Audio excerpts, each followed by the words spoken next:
Hello everybody, कैसे आप सब लोग। बेटा, आज हम क्वेश्चन नंबर 2 की चर्चा करेंगे।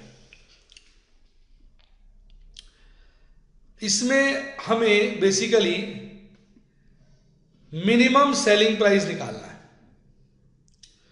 तो प्राइसिंग डिसीजन में एक मेजर मुद्दा हो जाता है मिनिमम सेलिंग प्राइस। अगर हम इसकी बात करें, मिनिमम सेलिंग प्राइस जो होता है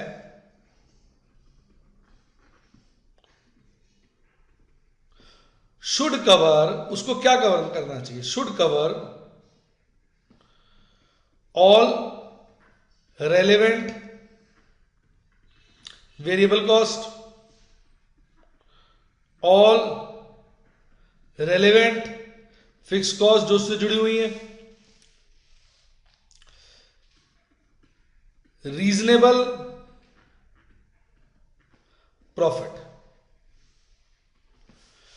तो जो मिनिमम सेलिंग प्राइस है वो हमें अगर 3 चीजें नहीं दिला पाएगा तो फिर वो मजेदार कहां रहा। हमारी कॉस्ट तो कवर कराए रेलेवेंट, और उसके साथ साथ हमें रीजनेबल प्रॉफिट भी दिलाए। तो मिनिमम सेलिंग प्राइस का ये पर्पस होता है। आइए इस चीज की चर्चा हम एक क्वेश्चन से करेंगे। कहते हैं जो डायरेक्टर्स हैं डोमेस्टिक लिमिटेड के, वो एक किचन गैजेट निकालना चाहते हैं which their research development has developed.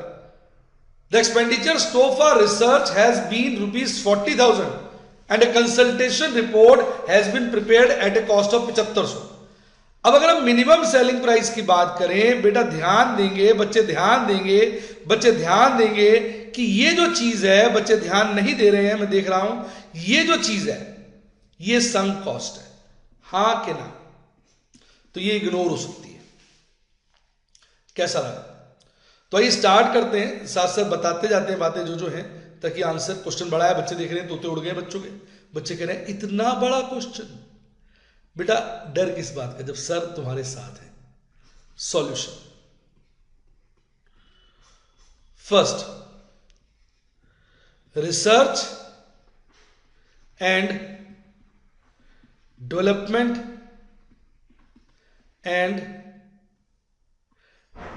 cost as well as consultation cost has been ignored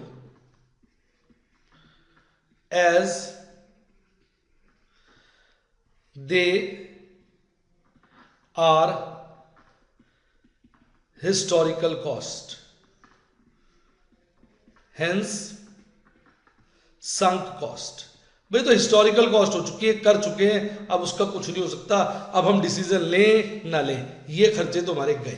तो सबसे पहले मैंने आपकी पहली लाइन से मैंने शुरू कर दिया आपको समझाना कि भैया इस कॉस्ट को हम इग्नोर कर सकते हैं क्योंकि इसका कोई लेना देना नहीं है। Cost of production 22.50 material, labour 37.50, अगर दोनों को जोड़ लें 60 रुपीज, फिक्स कॉस्ट 10 रुपए, based on companies normal capacity. इसको भी सम कर दीजिए। नॉर्मल एलोकेशन रेट मतलब जो अभी कंपनी का एलोकेशन रेट है उसके बेसिस पे 10 रुपए फिक्स कॉस्ट में डाल दिए। तो ये भी तो आपकी क्या हो गई? Sunk cost. संक नहीं कहना चाहिए, irrelevant cost. Since allocated fixed cost of rupees 10 per unit is in regard to that total cost which is already being absorbed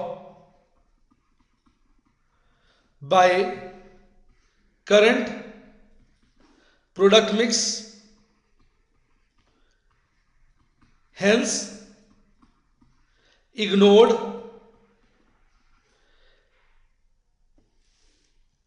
as irrelevant cost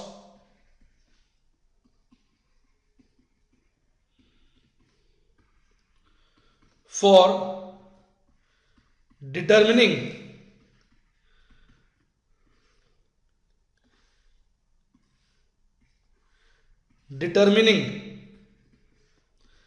the minimum price of a new product. जब product hit हो जाएगा ना, फिर इस cost को भी इस पे डालेंगे. अभी तो नया नया डिसीजन है, प्रोडक्ट चला लें, मिनिमम प्राइस पर लॉन्च कर दें, फिर देखेंगे इसकी प्रोडक्शन बढ़ा सकते हैं, फिर लॉन्ग रन में ये हमारी मेन लाइन बन जाएगी, तब हम उसको भी ले लेंगे. पर अभी हमारा उद्देश्य क्या है? मिनिमम प्राइस निकालना. Next, anticipated additional fix cost. ये एडिशनल है, तो ये क्या हो गई? रेलेवेंट. तो इनको जोड़ लो. 1,12,500, ये तो जरूरी है भाई. टोटलिंग चेक करते रहा करो भैया, मैं ध्यान होता पढ़ाने में, मैं टोटलिंग नहीं देखता. हाँ, बाद में कोई टोटलिंग गलत हो गई, चलो मैं ही चेक कर लेता हूँ, आप मुझे बताओगे कैसे? मुझे तो देखनी पड़ेगी. 1,12,500, ठीक है, मैं ही देख लेता हूँ, क्योंकि मेरा ध्यान होता पढ़ाने में. टोटलिंग जब मैं मूजबानी करता हूँ मेरी गलत हो जाती है, क्योंकि मेरा सारा ध्यान, कंसंट्रेशन सवाल के ऊपर होती है. A new machine will be built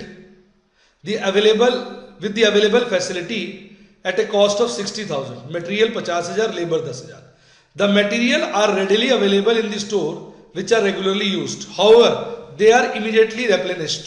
The price of these material has risen by 40%. Oh my God. Scrap value of machine at the end of the year is 10,000, or scrap generated can be disposed of at the end of 10 year for 971,920. तो machinery की पहले cost निकालना है, ठीक है. एक point और बोला हुआ है, क्वेश्चन आप एक बार पढ़ लिया करो पहले. एक पॉइंट और बोला हुआ इधर देखो, कहता है cost of machine will be fully depreciated on straight line basis. तो मशीन से रिलेटेड दो बातें कह रहा है, ठीक है ना. और इसकी लाइफ जो है 10 साल है. दो तीन बातें कह रहा है मशीन से रिलेटेड. एक, मशीन की यहां कॉस्ट बता रहा है, यहां से लेकर यहां तक, ये सारा मशीन की कॉस्ट से रिलेटेड है. ये और ये उसकी स्क्रैप वैल्यू बता रहा है. अभी मशीन की बात कर रहा हूं, और बाकी चर्चा नीचे कर दी मशीन की, कि उसको full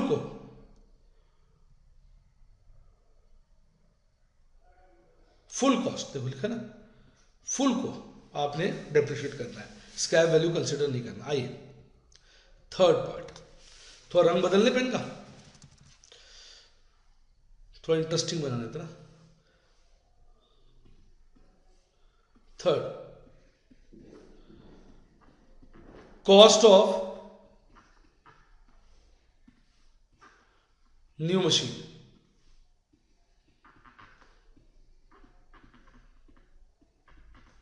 is as under. Material 50,000 into 140%, 40% बढ़ गई है ना, 70,000. लेबर 10,000. जब भी क्वेश्चन शुरू करते हो बीच में पॉज करके एक बारी पूरा क्वेश्चन रीड कर लिया करो, वो अच्छा रहता है. टोटल कॉस्ट, ठीक है. डेप्रिसिएशन पर ईयर उसने कहा है 80,000 को डिवाइड करो 10 से, 8,000. कैसा लगा? तो ये हो गया 8,000, ठीक. Next, fourth, terminal value. And में क्या मिलेगा? At the end of 10 years, 10 साल बाद क्या मिलेगा? टर्मिनल वैल्यू, ठीक है. अच्छा लग रहा होगा बच्चों को। Return on value after 10 years 0 हो जाएगी। क्यों? 80,000 की मशीन है, हर साल 8,000 का डिप्रिसिएशन लगाओगे तो 10 साल में 80,000 डिप्रिसिएशन लग जाएगा। रिटर्न वैल्यू 10 ईयर्स बाद 0 हो जाएगी। सेल ऑफ मशीन, ऊपर याद है 10,000 की कहा था बिकेगी, दिखाओ उसे कहा था मशीन 10,000 की बिकेगी, देखो स्क्रैप वैल्यू 10,000 और टैक्स रेट बोला है 40%, देखा? ठीक है ना? तो इसका मतलब शॉर्ट टर्म कैपिटल लॉस क्या हो जाएगा? 10,000 हो जाएगा पूरा पूरा। कैपिटल लॉस नहीं है, कैपिटल गेन है।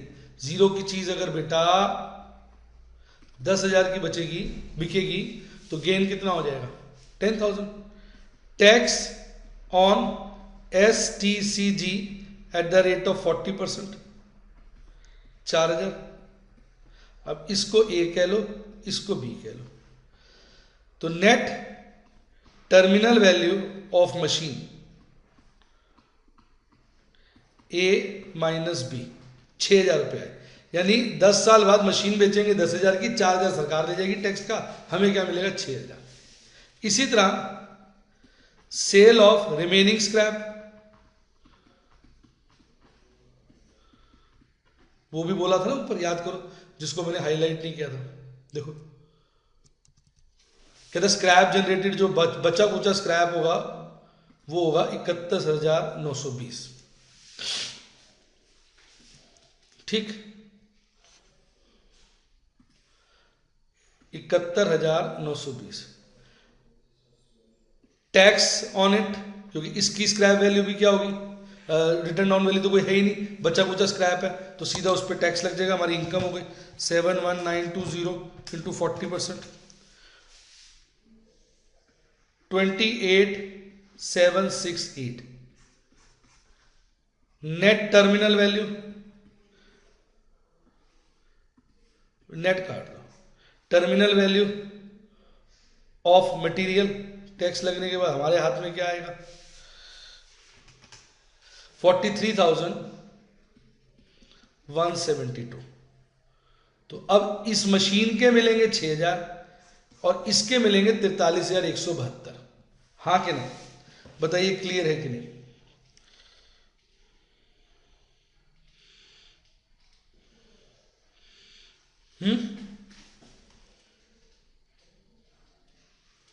172 नहीं, 152 है।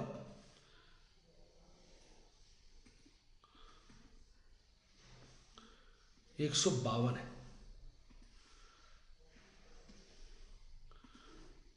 152। ठीक, तो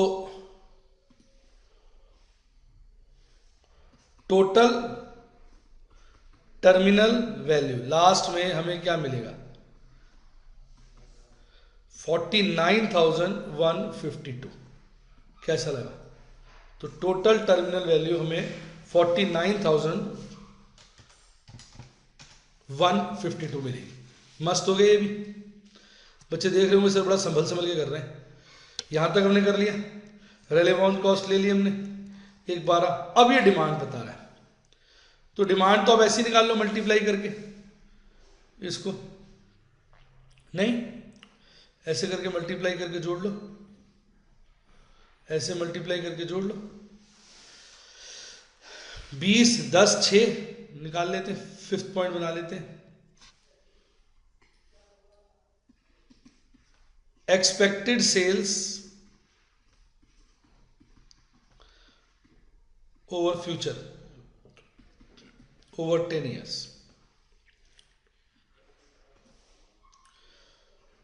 फर्स्ट 1 to 5 ईयर्स कितना है? देखो जरा, मैं क्वेश्चन नीचे देख लेता हूँ, ऊपर पढ़ तो लिया था हमने, ऊपर से ले, ऊपर से ले लो यार। 20,000, 10,000, 6,000, 10%, 65%, 25%। 20,000, 10,000, 6,000, 20%, नहीं तो यही है, भूल जाता फिक्र आदमी। 20, 10, 6, 10, 65, 25, 2 बार में कर लो, अच्छा है, गलत करने से अच्छा है 2 बार में कर लो। 10, 65, 25। अब देखो कितना होगा ये। 20,000 into 10% memory plus, 10,000 into 65% memory plus, 6,000 into 25% memory plus. तो बेटे ये 10,000 यूनिट्स आ रहे हैं। एक बार चेक कर लीजिए आप भी, 10,000 यूनिट्स। तो पहले 5 साल आप 10,000 यूनिट बेचेंगे। नेक्स्ट 6 to 10 ईयर्स, अगले 5 साल सेल देखो 2 बार में करेंगे यार, गलती ना हो जाए। 12, 8 और 2, सबर का फल मीठा होता है। 12,000 into plus 8,000 into plus 2,000 into, कैसा लगा मेरा स्टाइल? 12, 8, 2, एक बार चेक कर लो ऊपर जाके, यहाँ बड़ी गलती हो जाती है, माइंड भाग रहा होता है। 12, 8, 2, 20, 50, 30, 20, 50, 30, 20, 50, 30, 20, 50, 30%। अब इसको निकाल लो। 12,000 into 20 memory plus, 8,000 into 50 memory plus, 2,000 into 30 memory plus, total 7,000 units. कैसा लगा? 5th पॉइंट भी हमारा हो गया, ये हमारी सेल हो गई। अब आओ बाकी पार्ट पे। इट इज एक्सपेक्टेड, ये तो हमने कर लिया। डिस्काउंटिंग फैक्टर ये यूज करने। तो आइए सबसे पहले अपन जो है इसको बनाए। तो यहां ले लेते हैं ईयर्स, हॉरिजॉन्टल बना दूं, ईयर्स। यहां ले लेते हैं सेल्स, यहां ले लेते हैं वेरिएबल कॉस्ट, यहां ले लेते हैं फिक्स कॉस्ट, यहां ले लेते हैं डेप्रिसिएशन, और ये ले लेते हैं ईबीटी, फिर ये ले लेते हैं टैक्स, फिर ये ले लेते हैं ईएटी, और फिर ये ले लेते हैं कैश फ्लो। कैसा लगा? जचा कुछ? 0 ईयर, 1 to 5 का फिक्स्ड है, 6 to 10 का फिक्स्ड है, और 10 ईयर। अब सेल्स की बात करते हैं। 10,000 यूनिट है, हमें मिनिमम प्राइस निकालना है सेल का। अब वो प्राइस तो हमें पता नहीं, वही तो निकालना है। तो वो एक्स ले लो, तो वो हो जाएगा 10,000 एक्स, या पी ले लो, एक्स कई जगह लिया हुआ, पी ले लो, प्राइस निकालना है, पी बोल, 10,000 पी। ठीक, संभल संभल के चलो, चल चल रे नौजवान, जीना तेरी शान, धीरे धीरे चल, लुट जाएगा कल। 10,000, और ये हो जाएगा 7,000 पी। कैसा लगा? अब हमने वेरिएबल कॉस्ट कितनी निकाली थी? सब निकाला हुआ, ये 60 रुपये। और फिक्स कॉस्ट कितनी है? 1,12,500। 60 रुपये और 1,12,500। तो फिक्स कॉस्ट लिख लेता हूं, 1,12,500, और 60 रुपये के हिसाब से 10,000 यूनिट कितने के हो जाएंगे? 6 लाख के। और 7,000 यूनिट कितने हो जाएंगे? 7,000 इंटू 60, चक्कर नहीं, कैलकुलेटर करूंगा, 4,42,000। और डेप्रिसिएशन अपन ने कितना निकाला है? 8,000 रुपये ना, 8,000 रुपये। मजा आ रहा है? कितने पकड़ पकड़ के करा रहा हूं मेरे भाई। 8,000 रुपये, बच्चों को अच्छा लगे। 8,000 रुपये। अब मैं सोच रहा हूँ ईएटी सीधा निकाल लो, टैक्स निकालने की क्या जरूरत है? 40% टैक्स है ना, तो ईएटी सीधा निकाल लूंगा मैं तो। EAT 60% of EBT. हा हा, टाइम को वेस्ट करो। 60% ऑफ ईबीटी। अब पहले ईबीटी निकाल लो। अब 10,000 में से ये सब चीजें घटाओगे तो कितना हो जाएगा? 10,000 x में से 6 लाख, 6 लाख प्लस 1,12,500 प्लस 8,000,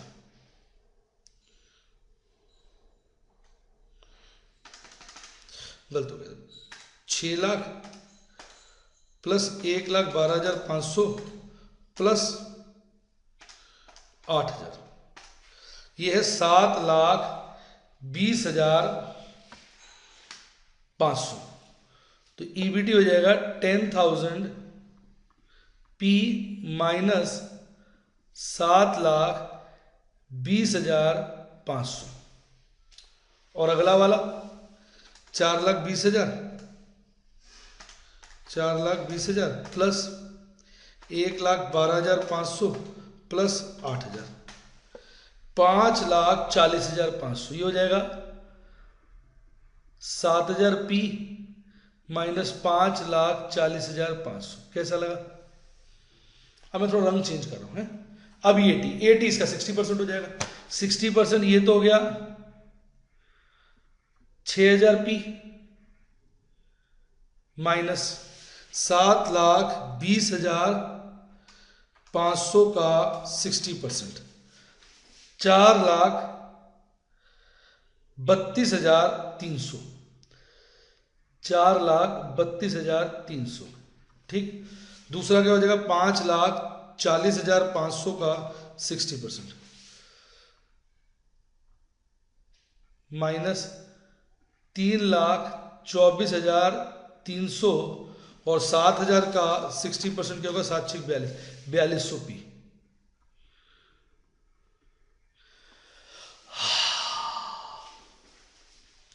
अच्छा, अब ये कैश प्रॉफिट ले लो। ज्यादा टेबल एक खींचेगा नहीं समझे?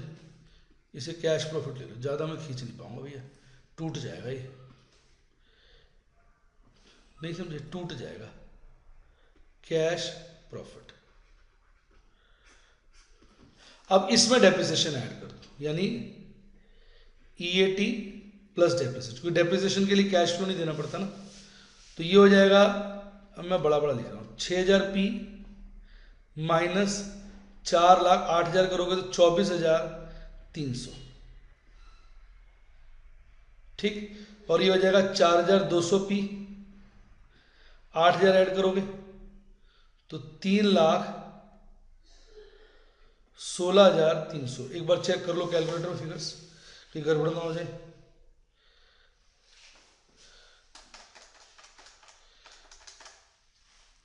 ठीक है। अब ये तो हो गया आपका 6 to 10 ईयर्स का। अब एक बार फिर बनाएंगे टेबल ये ईयर्स। ठीक। टर्मिनल वैल्यू, प्रोजेक्ट कॉस्ट ले लेते हैं। प्रोजेक्ट कॉस्ट और प्रोजेक्ट फ्लोस कह लो आप इसे, प्रोजेक्ट फ्लोस और कैश फ्लोस,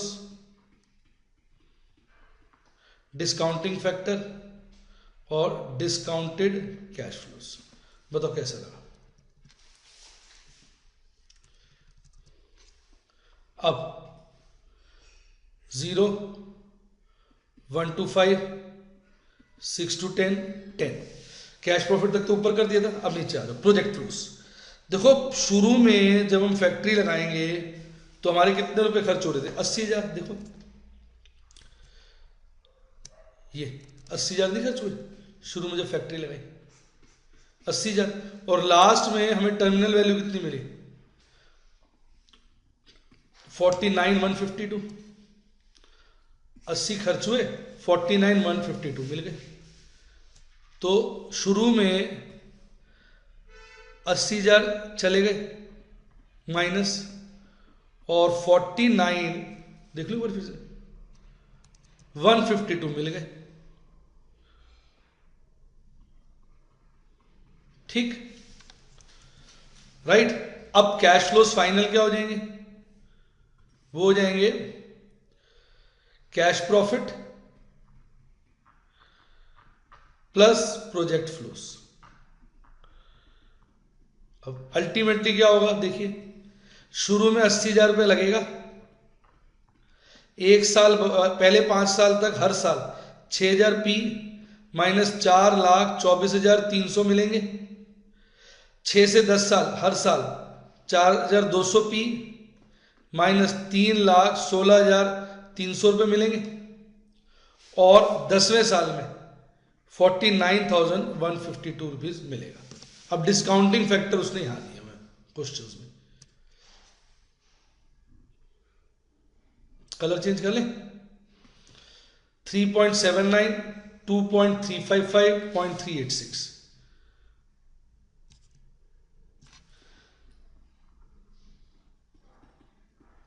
थ्री 3.79 पहला भूल गया, जीरो का तो हो गया, 3.79, फिर 2.355, 0.386,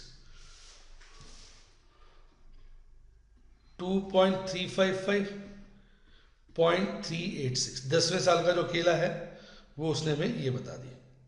बताइए क्लियर है कि नहीं, बताइए। अब इनको मल्टीप्लाई कर लो, पहला आ जाएगा -80,000, फिर 3.79 इंटू 6,000, 22,740 पी माइनस 424,300, 16,08,097, 16,08,097। फिर 4,200 को करिए। अब अगला लीजिए, अब है 2.355 इंटू 4,200, पहला वाला बहुत ज्यादा है, 9,891 पी माइनस 316,300,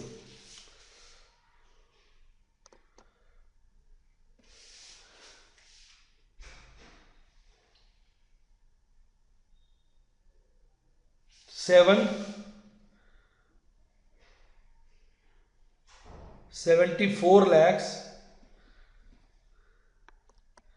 ऊपर वाला कुछ गलत नहीं हो गया?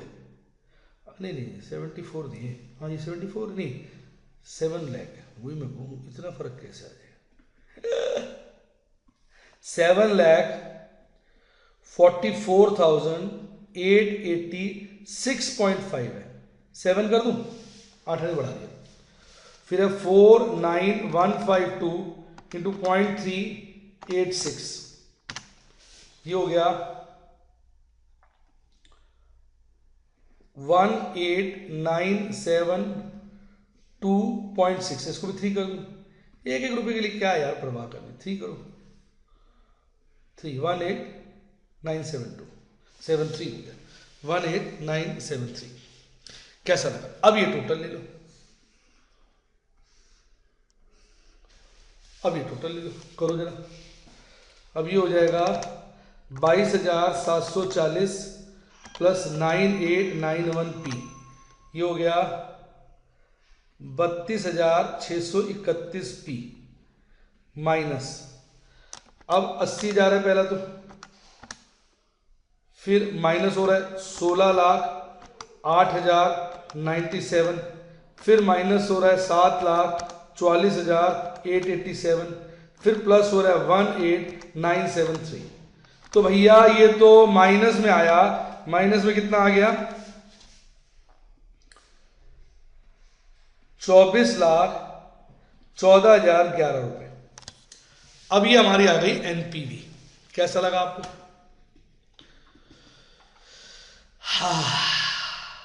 मजा आया कि नहीं आया? अब लिखेंगे minimum price is where NPV is 0। तो 32,631 पी माइनस 24,14,011 इक्वल टू 0, यानी P is equal to 24,14,011 divided by 32,631। Divided by 32,631, ये आ रहा आपका 73.98. My goodness, here comes the final solution. तो 73 रुपए 98 पैसा मिनिमम प्राइस होना चाहिए. अगर राउंड में कहो तो 74 रुपए होना चाहिए. तो बच्चों ने देखा कि सर ने बड़े सिस्टमैटिक वे में कराया, क्वेश्चन पढ़ते गए और कराते गए. एक बार रिवाइज करा दें. सबसे पहले हमने देखा रिसर्च डेवलपमेंट की बात बोली गई है, जिसको हमने मद्देनजर रखते हुए बोल दिया भाई ये तो पास्ट कॉस्ट है, हो चुकी है, अब काम करो ना करो ये तो वेस्ट है, इसलिए इसको हमने संक कॉस्ट कह दिया. फिर हमने देखा मटेरियल लेबर तो रेलेवेंट है, क्योंकि भाई वो बनाओगे तो खर्चा होगा 60 रुपए पर यूनिट, जिसको हमने कंसिडर किया था. फिक्स्ड ओवरहेड क्योंकि एलोकेटेड रेट्स हैं, अभी कंपनी का फिक्स खर्चा हो रहा है, एग्जिस्टिंग प्रोडक्ट उसको बर्दाश्त कर रहे हैं, अभी हम मिनिमम सेलिंग प्राइस निकालना चाहते हैं, तो नए प्रोडक्ट बनाने से उन पर तो कोई असर पड़ेगा नहीं, वो तो इंक्रीज होंगे नहीं, इसलिए हमने इसको इग्नोर कर दिया. हाँ, इसके अलावा 1,12,000 के खर्चे थे रेंट और एडिशनल फिक्स कॉस्ट के जो बढ़ने थे, वो मैंने रेलेवेंट मान के ऐड कर दिया. फिर जो मशीन है वो हम बनाएंगे अपने ही मटेरियल से, 50,000 का लिया हुआ है और लेबर 10,000, पर वो मटेरियल आज की रेट में 40% महंगा है, और ये मटेरियल तो हम यूज करते हैं, वो तो यूज हो जाएगा जिस काम के लिए लाए हैं, तो आज की रेट में ये मटेरियल खरीदेंगे तो 40% महंगा खरीदेंगे. यानी मटेरियल जो है मशीन बनाने के लिए जो यूज होगा वो 50,000 प्लस 40%, 70,000, लेबर 10,000, टोटल मशीन की कॉस्ट 80,000. नीचे बोलता है कि जो मशीन पे डेप्रिसिएशन फुल ईयर का लगाना है, इधर देखिए फुल कॉस्ट पे लगाना है, तो 80,000 का डेप्रिसिएशन कितना हो गया 10 के हिसाब से 8,000. फिर कहता है बाद में जो बचा कुचा स्क्रैप है वो 71,920 का बिकेगा, मशीन 10,000 की बिकेगी, क्योंकि मशीन की भी कोई स्क्रैप वैल्यू नहीं है, रिटर्न ऑन वैल्यू नहीं है, क्योंकि सारा डेप्रिशिएट हो गई, और स्क्रैप जो है उसकी तो कोई बचा कुचा माल है, तो इन दोनों पे हमें 40% टैक्स देना पड़ेगा, क्योंकि हमारे गेन हो जाएंगे, इनकम हो जाएगी, तो ये हमारी टर्मिनल वैल्यू आ जाएगी. उसके बाद यहां हमने पहले 5 साल की सेल निकाली थी मैथमेटिकल एक्सपेक्टेशन वाले फॉर्मूले से, प्रोबेबिलिटी और यूनिट्स को मल्टीप्लाई करके ऐड कर दिया था, वो 10,000 आई थी. फिर 6 से 10 साल की सेल निकाली थी, डिमांड और प्रोबेबिलिटी को मल्टीप्लाई करके ऐड कर दिया था, वो 7,000 आई थी. फिर ये डिस्काउंटिंग फैक्टर दिए हुए थे, इन सब को मद्देनजर रखते हुए हमने सब कुछ निकाला. पहले मैंने रिसर्च एंड डेवलपमेंट का बताया, फिर मैंने फिक्स कॉस्ट का बताया, फिर मैंने कॉस्ट ऑफ मशीन से डेप्रिसिएशन निकाला, फिर मैंने टर्मिनल वैल्यू निकाल के दिखाई आपको, और फिर एक्सपेक्टेड सेल्स निकाली 10,000 और 7,000. फिर मैंने बढ़िया सा टेबल बना के इसे करके दिखा दिया. एनपीवी निकाल ली, और एनपीवी को मैंने क्या पुट किया, जीरो मिनिमम सेलिंग प्राइस आ गया. सच सच बताइए आपको कैसा लगा है, मतलब मजाक की बात नहीं यार, ईमानदारी से बताइए. जचा थम्स अप कर दी.